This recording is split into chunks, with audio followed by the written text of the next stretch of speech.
Eric Schultz, j'ai 54 ans. J'ai ouvert cette librairie il y a 3 ans et demi, 1er septembre 2018. En fait, ça m'a pris un matin, pas exactement. Ça fait longtemps que j'avais envie peut-être de travailler dans le secteur du livre, de la librairie. J'ai toujours eu comme principe de faire des choses qui m'intéressent dans ma vie, de ne pas m'enfermer dans une carrière et de multiplier les expériences parce que je pense qu'on n'a qu'une vie et qu'il faut savoir se faire plaisir à un moment ou à un autre. Et aller de l'avant parce que sinon on finit par s'encrouter et ça devient terriblement ennuyeux, triste et pas forcément satisfaisant. L'aventure commerciale, on va le dire clairement, depuis qu'on a ouvert, on n'a eu que des emmerdes. Mais si je reprends les différents événements, j'ouvre en septembre 2018. En décembre, on a l'attentat de Strasbourg, avec plusieurs morts dans les rues. Donc ce qui devait être, je suis désolé de le dire comme ça, mais ce qui devait être la période de lancement commercial a été plombé par ça. Normal. Mais ça nous a un peu empêché de décoller au départ. On a eu après la crise des Gilets jaunes, on a eu après les grandes grèves du service public, défense du service public. Là aussi, c'est pas une critique, hein, mais ça a eu un impact sur l'activité.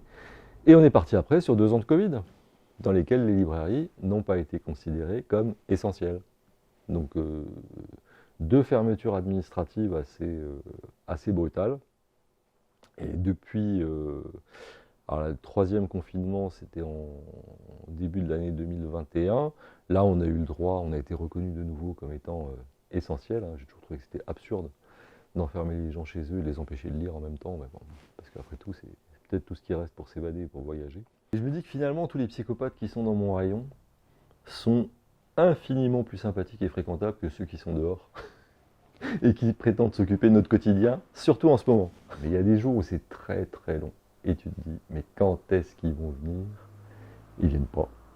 Et puis tout à coup, sans que tu puisses expliquer le pourquoi du comment, tu as un client qui vient, puis un deuxième, puis un troisième. Les jours où il fait moche, il pleut, où c'est mauvaise ambiance générale, tu te dis, bon, je vais peut-être passer ici 9 heures et pas rentrer un centime.